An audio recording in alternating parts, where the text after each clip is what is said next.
Cảm ơn bạn đã ghé kênh YouTube Tiểu Na Audio, nơi mang đến những câu chuyện đầy hấp dẫn và thú vị. Trong buổi tiệc sinh nhật bạn thân, tôi thua trò chơi thật lòng hay mạo hiểm. Mọi người bắt tôi đăng một status lên vòng bạn bè. Vừa tiễn cậu bạn trai trẻ trung cơ bụng 6 múi ra xe. Cậu ta châm một điếu thuốc, đầu óc toàn nghĩ về mối tình đầu. Người yêu cũ cầm điện thoại lên. Gã chồng ở nhà lại nhắn tin hỏi sao giờ vẫn chưa về. Phiền thật, còn hối nữa thì tối mần luôn giờ. Viết xong, tôi không do dự bấm gửi. Bạn thân cười khúc khích khoác vai tôi. Tiểu thư nhà tôi à, cái status này không chặn ôn đại luật sư nhà chị hả? Cẩn thận anh ấy ghen đấy, tối về bị phạt tại chỗ đó nha. Tôi theo phản xạ lắc đầu, không đâu, anh ấy sẽ không xem đâu. Bạn thân chớp mắt phấn khích, vỗ mạnh vai tôi. Không nhìn ra nha, tưởng Ôn Nguyệt kiểu người gò bó, bảo thủ cứng nhắc. Ai ngờ bị chị thu phục nhẹ nhàng vậy luôn đó. Tôi bị cô ấy nói trúng tim đen, sững sờ vài giây. Lặng lẽ với tay xoay chai rượu trên bàn. Hôm nay sinh nhật cậu, sao lại chuyển chủ đề sang mình rồi? Mau chơi tiếp đi nào. Dưới sự thúc giục của tôi, trò chơi nhanh chóng bước vào vòng tiếp theo. Mọi người đều không để tâm đến mấy câu vừa rồi của bạn thân. Chỉ có tôi. Tôi lặng lẽ nhìn chai rượu xoay tròn trên bàn. Như ma xui quỷ khiến, tôi bấm vào khung chat với Ôn Nguyệt. Thông báo mới nhất hiện lên trên màn hình là đối phương đã thu hồi một tin nhắn. Thời gian chính là 2 phút sau khi tôi đăng vòng bạn bè. Ôn Nguyệt đã gửi liền 2 tin nhắn cho tôi, rồi lại thu hồi hết. Tôi nghi hoặc nhíu mày, gõ một dấu hỏi chấm gửi đi. Ôn Nguyệt trả lời ngay lập tức. Không phải lỡ tay, anh không có ý thúc em đâu, thật sự không có. Anh chỉ muốn nói là quán mà em thích ăn có giao hàng rồi. Em hôm nay tiêu hao nhiều thể lực. Hay để anh đặt một phần cho em bồi bổ nhé. Anh ấy ngập ngừng một lát, bổ sung thêm.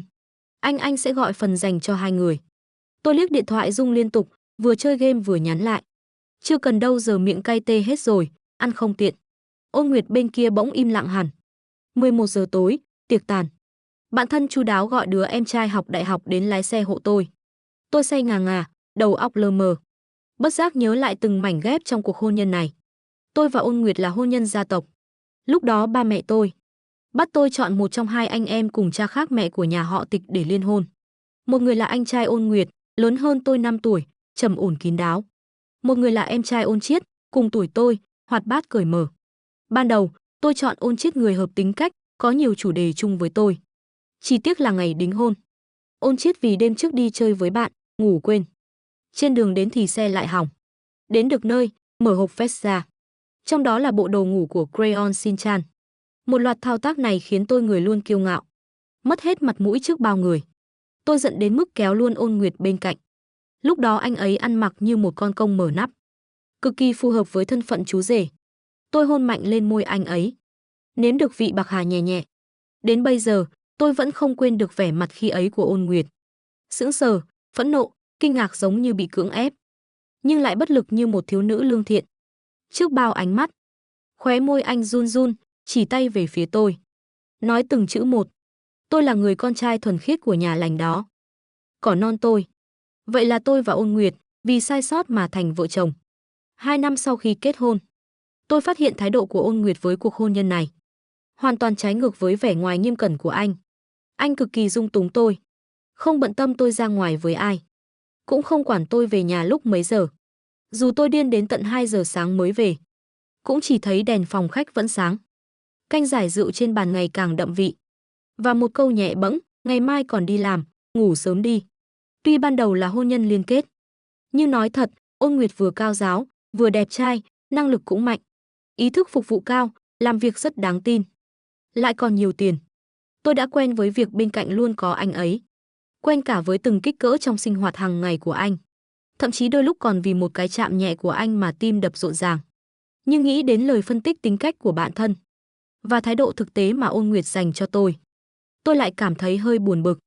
Dường như anh ấy chỉ xem mối quan hệ này là một cuộc hôn nhân liên minh, chỉ đơn thuần thực hiện trách nhiệm và nghĩa vụ của một người chồng. Anh ấy chẳng bao giờ thật sự hiểu được lòng tôi. Càng nghĩ tôi càng thấy nhức đầu, bước chân loạng choạng đẩy cửa vào nhà. Đột nhiên tôi cảm thấy có gì đó không ổn. Ngôi nhà vốn sáng trưng mọi khi, giờ chỉ còn duy nhất đèn chùm phòng khách sáng. Cả căn nhà như bị bao trùm bởi một luồng oán khí ngột ngạt. Không khí vừa dính ướt vừa nặng nề. Cảm giác như có thể nuôi sống cả trăm tên tà tu. Tôi lắc đầu, tự cười thầm, chắc mình uống say quá nên mới ảo giác thế này. Nhưng vừa quay đầu lại, tôi lập tức bị dọa nhảy dựng bởi Ôn Nguyệt đang đứng trong bóng tối sau cánh cửa. Anh cởi trần, giống như vừa chạy bộ ngoài trời về. Làn da trắng lạnh hơi đỏ ửng bất thường. Cơ bụng theo nhịp thở nhẹ nhàng run lên. Trên cổ tay còn có vết chảy xước rỉ máu. Tôi vỗ vỗ ngực, tức giận nói, Ôn Nguyệt, anh đứng đó như ma vậy, định dọa chết người ta à? Đôi mắt đen kịt của Ôn Nguyệt nhìn chằm chằm tôi. Một lúc sau mới máy móc nhếch môi. Về rồi à, anh đang đợi em về nhà. Giọng anh khàn khàn khi nói câu đó. Lạnh nhạt như mặt nước chết. Cứ như một người chồng trung thành. Đang chờ vợ uống say về muộn vậy. Tôi hít hít mũi. Ngoài mùi pheromone cam quýt quen thuộc trên người anh, tôi còn ngửi thấy mùi hương lạ. Rất giống tinh chất dưỡng trắng da của tôi. Ôn Nguyệt khẽ liếm môi, ánh mắt ảm đạm lướt qua tôi. Lạnh lẽo nhìn ra ngoài cửa sổ. Tôi nhìn theo ánh mắt anh. Đúng lúc thấy bóng lưng cậu em họ của bạn thân vừa rời đi. Tôi theo bản năng giải thích, người đó là... Chưa kịp nói hết, Ôn Nguyệt đã vội vã cắt lời. Người nào? Có ai đâu? Anh nãy chỉ đang nghĩ việc. Không thấy ai cả, thật sự không thấy có người nào. Tôi im lặng vài giây. Nhìn Ôn Nguyệt bằng ánh mắt nghi ngờ. Anh lập tức nghiêng đầu tránh né ánh nhìn của tôi. Khẽ nói, em thay giày trước đi. Anh đi rót nước cho em. Anh nói xong cũng không chờ tôi đáp lại. Như chạy trốn mà chui vào bếp. Rất nhanh trong bếp vang lên tiếng đun nước. Nhưng ngoài tiếng nước rồi, tôi còn nghe thấy những âm thanh lạo xạo khác. Tôi nghiêng tai lắng nghe kỹ. Chẳng lẽ Ôn Nguyệt mua thêm ấm siêu tốc nữa à? Hay là một loại ấm có thể phát ra tiếng khóc đau khổ đến tuyệt vọng? Ồn quá đi. Nửa tiếng sau, Ôn Nguyệt cuối cùng cũng bước ra khỏi bếp. Ngoài nước nóng, anh còn mang theo đồ ăn khuya. Tôi ngồi thoải mái trên sofa chờ anh phục vụ. Bị ánh đèn vàng phía trên bàn trà làm chói mắt. Tôi bực bội phẩy tay. Đèn phòng khách vàng quá. Chói mắt lắm, bực thật. Lời vừa dứt, Ôn Nguyệt khựng lại. Nước nóng bắn ra, làm đỏ cả mu bàn tay anh. Nhưng anh lại như không cảm thấy đau đớn. Ngược lại, còn dùng lực nhấn mạnh tay vào chỗ bị bỏng. Không khí kỳ dị lặng đi vài giây. Anh khẽ thì thầm. Điều em thật sự muốn nói chỉ là chuyện cái đèn sao? Tôi nghiêng đầu ngơ ngác. Ôn Nguyệt, anh nói với em à? Anh vừa nói gì? Em đau đầu quá, nghe không rõ. Ôn Nguyệt quay người, cầm ly nước đưa cho tôi. Gượng gạo nặn ra một nụ cười. Không có gì đâu, uống nước đi. Tôi chớp mắt. Ánh mắt lướt qua chiếc hộp quà mở nắp đặt trên bàn. Trong hộp là một sợi dây chuyền. Trên mặt dây là vài viên kim cương to sáng lấp lánh. Đuôi dây có treo hai chữ cái bạc, X và V kép. Ôn Nguyệt không phải kiểu đàn ông lãng mạn hay tặng dây chuyền làm quà. Vậy nên, sợi dây chuyền này rất có thể là quà người khác tặng anh. Tôi do dự 2 giây. Căn nhăn nhỏ tiếng. Sợi dây chuyền này ở đâu ra vậy? Kiểu dáng với thiết kế quê mùa ghê. Giống kiểu người lớn tuổi mới đeo ấy. Lời vừa dứt, cả không gian như đông cứng lại. Hơi thở của Ôn Nguyệt lập tức ngưng lại. Như bị bóp nghẹt cổ họng. Tôi ngửi được mùi không khí khác lạ. Theo bản năng ngẩng đầu nhìn anh. Dưới ánh đèn chói lóa, Ôn Nguyệt đứng thẳng lặng im. Ánh mắt trống rỗng, vẻ mặt tan nát. Giống hệt chú cún nhỏ bị chủ nhân bỏ rơi. Cảnh tượng ấy khiến tôi nhớ lại đêm tân hôn. Khi ấy, Ôn Nguyệt gần như mất kiểm soát. Mi mắt run run, giọng nói nghẹn ngào. Nước mắt nóng hổi rơi xuống cổ tôi như chuỗi ngọc đứt dây. Tới thời khắc cuối cùng, anh vùi mặt vào hõm cổ tôi. Giọng khàn khàn quyến rũ gọi tên tôi, Doanh Doanh. Cổ họng tôi bỗng thấy ngứa. Vội gắp một miếng thịt bỏ vào miệng. Đúng lúc bụng tôi hơi khó chịu. Muốn ăn gì đó. Nhưng miếng thịt này nhai không nổi. Tôi nghĩ thầm, Ôn Nguyệt ninh thịt hơi già thật. Ban đầu tôi chỉ định nhắc để anh chú ý lần sau. Ngẩng đầu lên lại thấy cả người anh từ tan vỡ chuyển thành tuyệt vọng. Cơ thể cao lớn như dã thú run rẩy sắp đổ. Cả người toát ra khí tức như bị kết án tử hình. Tôi ngờ vực gọi tên anh, Ôn Nguyệt. Anh có chỗ nào không khỏe à? Anh giật mình hoàn hồn. Cổ họng trượt lên trượt xuống mấy lần rồi nói. Không sao.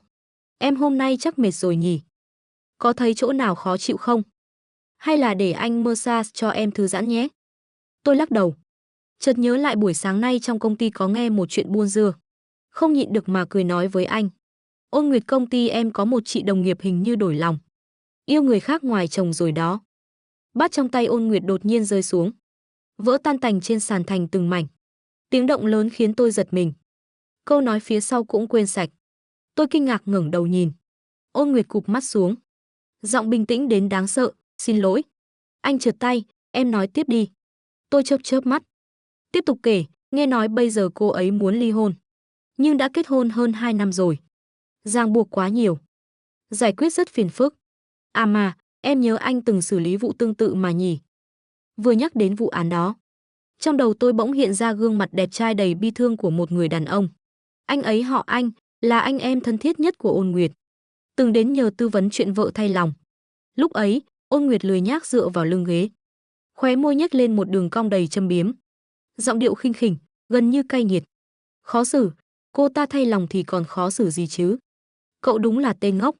Đến nước này rồi mà còn nói cô ta. Là có nỗi khổ tâm. Không ly hôn đi còn chờ gì nữa. Cậu đúng là đồ nhu nhược. Tôi thật sự khinh thường cậu. Tiếng nói trong ký ức còn chưa tan. Bên tai bỗng vang lên tiếng gầm khẽ của Ôn Nguyệt gần như mất kiểm soát. Cô ấy chắc chắn là có nỗi khổ tâm. Tôi sững người. Tưởng mình nghe nhầm. Âm thầm quay đầu nhìn anh. Ôn Nguyệt mặt không biểu cảm. Chậm rãi siết chặt nắm đấm. Cô ấy chỉ là phạm phải lỗi lầm. Mà phụ nữ trên toàn thế giới đều có thể phạm phải thôi. Cô ấy sẽ thay đổi. Hơn nữa chuyện này có thể trách cô ấy sao? Nếu không phải là đám đàn ông bên ngoài, mặt dày không biết liêm sỉ quyến rũ cô ấy, thì sao cô ấy lại làm vậy? Cho nên ly hôn vì lý do đó sao? Anh nói đến đây thì nghẹn lại. Giọng run rẩy, thấp thoáng một tia van nài. Anh nghĩ chồng cô ấy nhất định sẽ bao dung, sẽ tha thứ cho cô ấy, sẽ không trách cô ấy đâu. Hơn nữa, anh tin cô ấy chỉ là nhất thời bị mê hoặc bởi người ngoài. Tất cả chỉ là diễn trò. Dù những người đàn ông bên ngoài có tốt đến đâu, họ cũng chỉ là kẻ qua đường. Người ta vẫn nói, thế giới bên ngoài là khách sạn, chồng mới là mái nhà. Cô ấy đối với chồng mình chắc chắn là khác biệt. Nếu không thì tại sao lại chỉ cưới anh ta chứ? Nói đến đây, giọng Ôn Nguyệt càng lúc càng nhỏ. Đừng ly hôn. Chồng cô ấy sẽ hiểu chuyện. Sẽ rộng lượng. Sẽ giả vờ như không biết gì cả. Tôi bật cười, lắc đầu. Nếu có thể, anh ta còn muốn bắt cá hai tay. Chỉ tiếc đạo đức của bản thân. Không cho phép buông thả như vậy. Ha ha, Ôn Nguyệt nhíu mày. Chỉ im lặng mím môi. Tôi nghiêng đầu nhìn anh. Bị cái vẻ đẹp mong manh đau thương chẳng biết từ đâu toát ra ấy làm cho ngẩn người. Tôi nuốt nước bọt. Không kìm được, tiến lên hôn nhẹ lên môi anh. Ôn Nguyệt hoàn toàn không phòng bị. Đồng tử co lại. Nhìn tôi với ánh mắt gần như không dám tin. Em vẫn còn xứng đáng được em hôn sao? Tôi khẽ ngả người ra sau. Mặt hơi nóng lên. Câu gì kỳ vậy? Còn chưa nói xong. Ôn Nguyệt đã vội vàng hôn lại. Mạnh mẽ nuốt lấy hơi thở của tôi. Đôi môi và đầu lưỡi nóng rực không cho phép tôi chống cự. Trong phòng khách nhanh chóng vang lên tiếng hôn khiến người ta đỏ mặt tim đập. Khi bầu không khí đang dần nóng lên, bụng tôi lại không biết điều mà réo hai tiếng. Tôi chợt nhớ ra, Ôn Nguyệt rất thích ăn vịt quay ở tiệm bên Tây Thành. Đói quá, thèm thật đấy. Muốn cùng Ôn Nguyệt đi ăn vịt quay ghê. Nhưng mà giờ cũng hơi khuya rồi. Hay là mai rủ anh ấy đi ăn? Ôn Nguyệt giống như bị ai đó tạt nguyên xô nước lạnh vào người. Lập tức dừng hết mọi động tác. Đôi mắt vốn đầy xanh biếc trở nên tỉnh táo hẳn. Tôi ngơ ngác ngẩng đầu nhìn anh. Ôn Nguyệt cúi xuống nhìn tôi. Cơ thể khẽ run rẩy, như đang cố nén điều gì đó trong vài giây. Á gì vậy? Ôn Nguyệt nắm chặt tay tôi. Môi mấp máy 3 lần mới khó khăn nói ra mấy chữ. Là do kỹ thuật? Là màu sắc? Hay là kích thước? Tôi mù mờ chớp mắt. Hoàn toàn rối loạn. Không phải em sẽ sửa mà. Ôn Nguyệt lập tức cắt lời tôi. Như thể sợ nghe được câu trả lời. Hoảng loạn đứng bật dậy. Anh chợt nhớ ra còn vụ án chưa xử lý. Em nghỉ ngơi trước đi. Anh đi làm việc chút. Nói xong, Ôn Nguyệt liền rời đi. Không cho tôi cơ hội phản ứng. Thậm chí không buồn dựng lại chiếc đèn bàn bị anh làm đổ. Tôi cáu kỉnh day ấn đường. Cảm thấy bản thân càng ngày càng không hiểu nổi. Rốt cuộc Ôn Nguyệt đang nghĩ cái gì? Buổi chiều nay, tôi còn kết luận là anh không yêu tôi. Nhưng lúc này, cảm giác đó như một mũi kim nhọn đâm thẳng vào tim. Dù sao thì, ngay tại khoảnh khắc mũi tên sắp bắn ra, Ôn Nguyệt vẫn có thể lập tức tỉnh táo lại. Quyết đoán rút lui. Ngoài không yêu, ngoài chán ghét, tôi thật sự không nghĩ ra lý do nào khác. Tôi thở dài. Bực bội gãi nhẹ chỗ xương quai xanh, nơi nổi lên vài nốt đỏ do dị ứng với quần áo. Một mình buồn bực trở về phòng đi ngủ. Nửa đêm, tôi lờ mờ cảm nhận được. Ôn Nguyệt lặng lẽ trở lại phòng. Anh không nói lời nào, động tác cứng nhắc nằm sát vào tôi. Không biết anh nhìn thấy gì, mà tự dưng phát ra vài tiếng động nhỏ vụn, đáng ghét. Tôi không kiên nhẫn nhướng mí mắt. Lờ mờ nhìn thấy mắt Ôn Nguyệt đỏ hoe. Cắn chăn, nhìn tôi lặng lẽ sụt sịt khóc. Chắc là tôi đang mơ thôi. Tôi lại nhắm mắt, chìm vào giấc ngủ sâu. Sáng sớm hôm sau, Ôn Nguyệt như thường lệ đang chuẩn bị bữa sáng dưới lầu. Tôi dậy trễ, vội vàng chạy vào bếp định chụp 2 lát bánh mì. Không ngờ phát hiện điều khiến tôi bất ngờ. Hôm nay Ôn Nguyệt không mặc bộ vest nghiêm chỉnh, trông như sắp ra tòa tuyên án mọi khi, mà thay vào đó là một chiếc áo khoác da ngắn màu đen, thiết kế cổ lật, khéo léo tôn lên đường nét nơi cổ anh. Bên dưới phối cùng quần dài đồng màu, đường cắt mượt mà, tôn dáng đôi chân dài mà không hề gò bó. Tóc mái lòa xòa trước trán hơi ẩm, ngay cả kính mắt cũng được tháo xuống, lộ ra đôi mắt đen thẫm, hơi ươn ướt. Chồng tôi quả là niềm kiêu hãnh của mọi người vợ. Bộ dạng này của anh khiến tôi sáng sớm đã không kìm được mà tâm trí bay xa. Tức giận đêm qua cũng tan thành mây khói. Tôi bước lại gần, ánh mắt dừng trên chiếc tạp dề hình gấu quanh hông anh. Hai tai gấu nhồi bông trên đó, còn khẽ rung theo từng cử động của anh. Anh cool mà lại đeo tạp dề, nhìn đáng yêu thật sự. Ôn Nguyệt, hôm nay trông anh khác lắm đấy. Ăn mặc trẻ trung thật. Thật ra không phải trẻ trung, mà là quyến rũ một cách bất thường. Tay Ôn Nguyệt run lên, bị dao cắt một vết rỉ máu. Im lặng một lúc anh mới thở dài nói. Trong lòng em anh đã già đến thế rồi sao? Tôi rót cho mình ly sữa, hờ hững đáp, cũng không hẳn. Đúng rồi, anh biết Ôn Chiết về nước chưa? Khóe môi Ôn Nguyệt nhếch lên một nụ cười hoàn hảo. Vậy Ôn Chiết đúng là trẻ hơn anh nhiều thật. Tôi thấy lạ liếc anh một cái. Nói tiếp, vậy tuần này tụi mình phải về nhà cũ ăn cơm đúng không? Ôn Nguyệt siết chặt xương hàm, giọng khàn đặc. Tất nhiên phải về rồi. Ai mà chẳng thích nhìn Ôn Chiết trẻ trung hơn chứ. Giọng điệu kỳ lạ ấy như thể đang tuyên chiến với tôi. Tôi siết chặt ly sữa trong tay, ngẩng đầu nhìn vào đôi mắt sâu thẳm của anh. Sợi dây chuyền khó hiểu tối qua, thái độ khi gần khi xa của anh, cả luồng oán khí khi cô độc một mình. Đám đàn ông đúng là phiền phức, vô lý và rắc rối. Tôi từ từ nhếch môi. Đúng vậy, ai chẳng thích người trẻ tuổi hơn. Em cũng không ngoại lệ. Một người sắp lớn tuổi như anh chắc cũng hiểu cảm giác đó chứ. Nói xong tôi quay lưng rời đi. Vừa chạm tay vào tay nắm cửa, tim tôi bỗng nghẹn lại khó chịu. Không nhịn được quay đầu quát lên. Ôn Nguyệt, em muốn ly hôn với anh. Dù sao ngay từ đầu em vốn định gả cho Ôn Chiết. Gả cho anh chỉ là một sự cố. Giờ Ôn Chiết cũng về rồi, chi bằng xóa bỏ cái sự cố này đi. Mình ly hôn đi. Em sẽ cưới Ôn Chiết. Không phải anh hay nói rõ ràng thì mới dễ xử lý sao? Vậy giờ em nói rõ cho anh biết. Chúng ta ly hôn. Em sẽ tái giá với em trai anh. Nói xong, tôi tháo nhẫn trên tay, ném thẳng vào mặt anh. Ôn Nguyệt đứng im, đưa tay bắt lấy chiếc nhẫn tôi ném, chậm rãi siết chặt.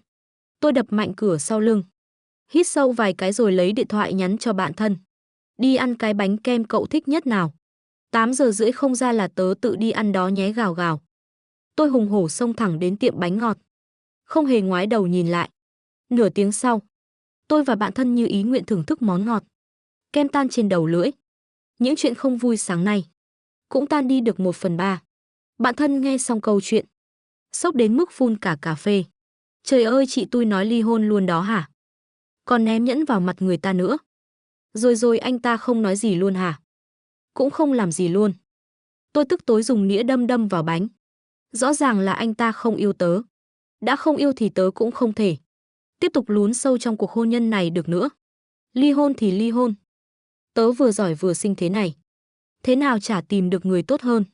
Tớ muốn đi tìm tiểu chó con. Bạn thân gật đầu đồng tình. Tất nhiên rồi, cậu chắc chắn sẽ gặp được người tốt hơn. Phụ nữ tụi mình không thể ủy khuất bản thân. Phải chọn người tốt nhất, trẻ trung nhất, nghe lời nhất, ngoan ngoãn nhất, giỏi giang nhất và thỏa mãn tụi mình nhất. Bạn thân còn chưa nói hết câu, đã bị một người đàn ông đang đi tới cắt ngang. Cô em, có thể cho anh xin cách liên lạc không? Tôi đang chọn bánh. Tầm nhìn đột nhiên bị anh ta chắn ngang, cau mày khó chịu. Vừa định lạnh giọng từ chối, thì vai tôi bị ai đó ôm lấy. Một giọng nói quen thuộc, mang theo vài phần ngông nghênh vang lên bên tai. Xin lỗi anh trai. Cậu ấy chắc không tiện đâu. Toàn thân tôi cứng đờ. Vừa quay đầu đã va ngay vào ánh mắt cười như không của Ôn Chiết. Khóe môi anh ấy nhếch lên đầy trêu chọc. Cổ áo mở hờ hững, toàn thân toát ra phong thái bất cần. Chàng trai mặc vest có chút tiếc nuối ồ lên một tiếng. Vẫn không cam tâm liếc nhìn tôi lần cuối. Điện thoại còn hiện lên mã QR chờ được quét. Ôn Chiết nheo mắt. Lợi dụng lúc tôi chưa kịp phản ứng. Thành thạo nhéo nhẹ má tôi. Bảo bối, sao đơ ra rồi? Có phải 2 năm không gặp, nhớ anh đến phát điên rồi không? Chàng trai kia cuối cùng cũng chịu chết tâm. Lặng lẽ thu điện thoại. Quay người rời đi. Tôi nổi hết da gà. Tôi lập tức hất tay Ôn Chiết ra. Thấp giọng quát anh ta, anh điên à? Tôi là chị dâu của anh đấy. Ôn Chiết xoa xoa tay. Ánh mắt vẫn đầy trêu chọc mập mờ. Còn ra vẻ hiểu chuyện gật gật đầu. Ồ vậy hả, chào chị dâu, tôi là anh tôi. Tôi tức đến phát điên. Giơ tay định tát anh ta một cái. Nhưng lại bị một người khác giữ chặt lại. Thời gian dường như ngưng đọng ngay khoảnh khắc ấy. Bạn thân tôi há hốc miệng. Miếng bánh trên nĩa rơi xuống đất cũng không kịp nhặt. Ngẩn ngơ thốt lên. Trời kích thích thật đấy. Đây là cảnh anh em tranh tình đầy huyết chiến trong truyền thuyết à? Tôi giật mình quay đầu. Nhìn thấy Ôn Nguyệt đang đứng sau tôi. Từ trên cao lạnh lùng nhìn xuống. Siết chặt cổ tay tôi. Không biết anh ấy đến từ lúc nào. Cũng không rõ đã đứng sau tôi bao lâu rồi. Bóng dáng cao lớn phủ lên người tôi. Những ngón tay gân guốc siết lấy cổ tay tôi. Ngón cái, chậm rãi cọ nhẹ lên mạch đập nơi cổ tay. Ôn Chiết phản ứng lại rất nhanh. Lắc đầu tiếc nuối. Giọng điệu giễu cợt, anh hai. Nhiều năm rồi mà anh vẫn không thay đổi nhỉ. Vẫn giữ nguyên cái bộ mặt xác chết đó. Cái bộ dạng khiến tôi và mẹ ghét nhất, sợ nhất. Đầu ngón tay Ôn Nguyệt hơi run lên. Nhưng vẫn điềm tĩnh đáp. Thế còn cậu thay đổi rồi à? Bằng ấy năm trôi qua. Em trai tôi vẫn thích mặc đồ ngủ xin chăn trong những dịp quan trọng sao? Nhắc đến chuyện cũ, sắc mặt Ôn Chiết lập tức thay đổi. Ôn Nguyệt, anh. Ôn Nguyệt bình thản rời ánh nhìn. Không thèm để anh ta vào mắt. Khẽ cúi người, kiềm chế hôn nhẹ lên khóe môi tôi. Vợ à, chúng ta về nhà thôi. Anh thì thầm bên môi tôi. Cố ý nhấn mạnh hai chữ vợ à. Ngữ khí rất bình thản. Nhưng tay đang nắm lấy tôi lại khẽ run lên. Tim tôi thắt lại. Chữ vợ này chỉ xuất hiện vào những đêm anh say và mất kiểm soát. Ôn Nguyệt tháo kính gọng vàng xuống. Gỡ bỏ tất cả vẻ lạnh lùng nghiêm túc vốn có. Anh mặc quần tây hàng hiệu. Quỳ gối trên thảm đỏ len mềm. Ngước mắt nhìn tôi. Ánh nhìn đậm đặc và bám giết. Khóe mắt anh đỏ hoe vì bị tôi chèn ép. Giọng khàn khàn cầu xin. Vợ ơi, em nói gì anh cũng nghe. Anh là cún con của em. Xin em thương anh một chút. Tiếp sau đó là những hình ảnh khiến người ta mặt đỏ tim đập. Nhưng hiện tại, anh đang tỉnh táo đứng dưới ánh mặt trời. Cảm xúc sau thấu kính còn mãnh liệt hơn bất kỳ lần say nào. Tôi bừng tỉnh. Cố gắng đứng dậy dù đôi chân mềm nhũn. Được, chúng ta về nhà. Ánh mắt Ôn Nguyệt lướt qua bàn tay tôi chủ động đặt lên cánh tay anh. Tựa như một chú chó được chủ dắt dây. Vẻ u tối trong mắt anh dịu đi ít nhiều. Tôi khẽ gật đầu với bạn thân. Lại liếc nhìn Ôn Chiết. Anh, chưa kịp nói xong. Ôn Nguyệt đột nhiên bước hụt. Loạng choạng 2 bước rồi đá mạnh một cú vào Ôn Chiết. Suýt nữa đá bay anh ta khỏi ghế. Ôn Chiết chống tay lên bàn. Phẫn nộ ngẩng đầu. Ôn Nguyệt, anh. Ôn Nguyệt cụp mắt vô tội. Xin lỗi, trượt chân. Ôn Chiết tức đến bật cười. Trượt chân, hay đấy, trượt mà trúng ngay mông tôi. Sao anh không trượt thẳng vào mặt tôi luôn đi? Ôn Nguyệt trầm mặc 2 giây rồi đáp. Ý kiến hay đấy. Ôn Chiết cảnh giác. Lập tức kéo giãn khoảng cách giữa hai người. Ôn Nguyệt, anh đúng là đồ thần kinh. Ai chẳng biết anh có bệnh từ nhỏ. Thần kinh thật sự. Sắc mặt Ôn Nguyệt dần trầm xuống. Giọng Ôn Chiết lập tức nhỏ lại. Nhưng vẫn không cam lòng lầm bầm. Tôi lo hai người họ sẽ đánh nhau trước mặt bao người. Vội kéo tay Ôn Nguyệt. Ôn Nguyệt, đừng gây chuyện nữa Ôn Chiết. Anh hai cậu chắc đến tuổi mãn kinh rồi.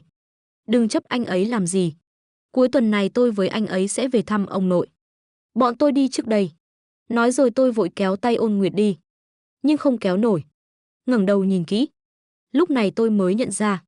Mặt Ôn Nguyệt tái nhợt đến cực điểm. Tay anh buông thõng bên người đang siết chặt lại. Đốt ngón tay trắng bệch.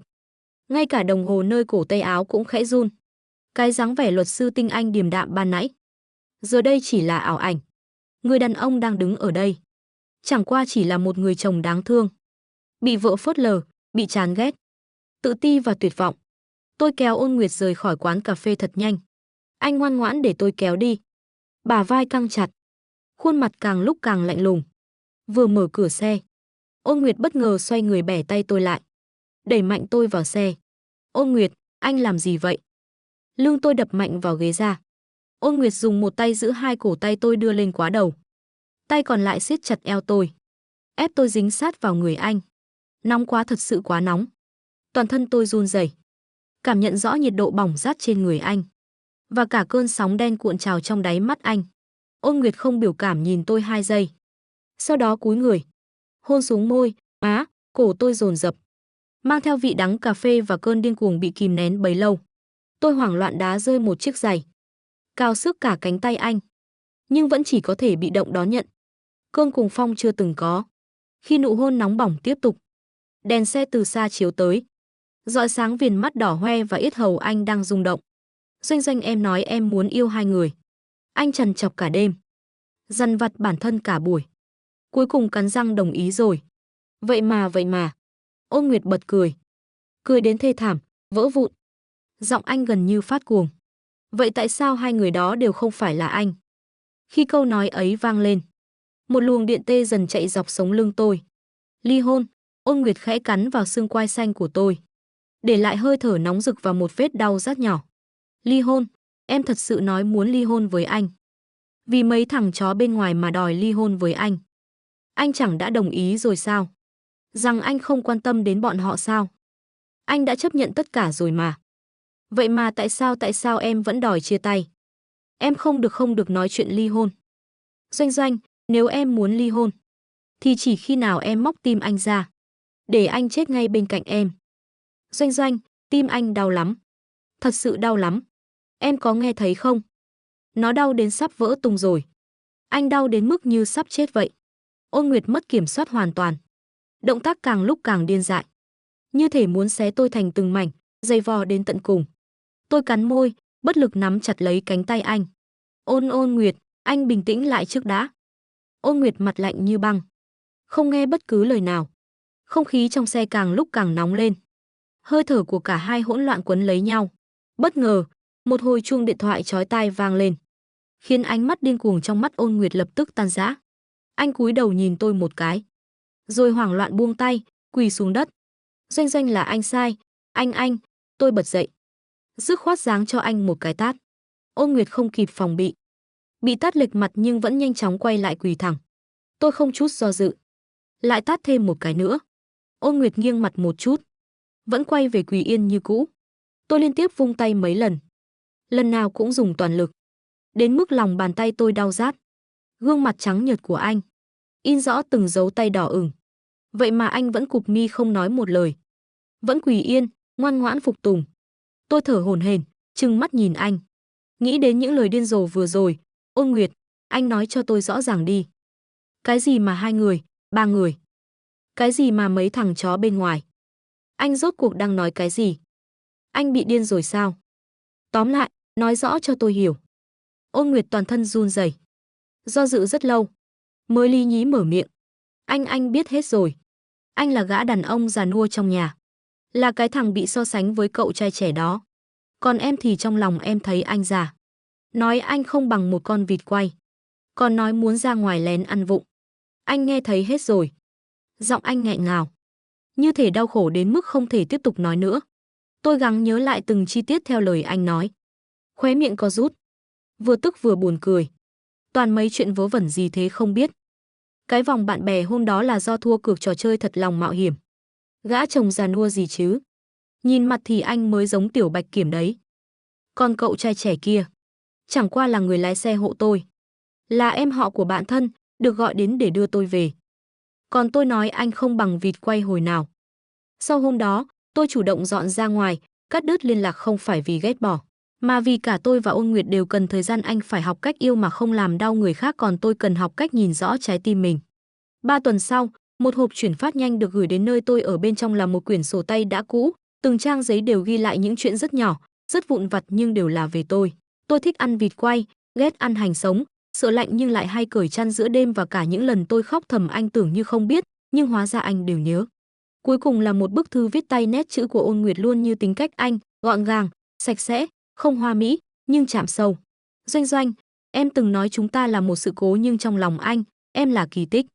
Nếu yêu em là một sai lầm, vậy anh xin được sai suốt đời. Nếu em vẫn còn muốn ly hôn, thì anh sẽ ký, nhưng nếu có 1/1000 cơ hội, anh muốn được bắt đầu lại lần này là theo cách của em. Anh chờ em ở nơi chúng ta bắt đầu, tiệm vịt quay phía Tây Thành, tối thứ Bảy, 7 giờ. Tối hôm đó, tôi đến tiệm nhỏ vẫn vậy, hương vị vẫn quen thuộc, nhưng điều duy nhất khác đi là người đàn ông đang chờ sẵn, tay ôm bó hoa hồng quế, ánh mắt run rẩy, khẩn thiết và chân thành. Tôi ngồi xuống, anh không nói gì, chỉ lặng lẽ đặt một chiếc nhẫn mới lên bàn, rồi nhìn tôi. Lần này, anh cầu hôn em, không vì gia tộc, không vì trách nhiệm, chỉ vì anh yêu em. Tôi cười, nước mắt không kìm được mà lăn dài. Vậy thì lần này chúng ta cưới nhau, vì tình yêu. Câu chuyện đã kết thúc tại đây. Cảm ơn bạn đã lắng nghe trên kênh Tiểu Na Audio, nơi mang đến những câu chuyện đầy hấp dẫn và thú vị. Hãy để lại ý kiến của bạn trong phần bình luận. Và đừng quên theo dõi kênh để cập nhật những nội dung mới nhất nhé. Chân thành cảm ơn bạn.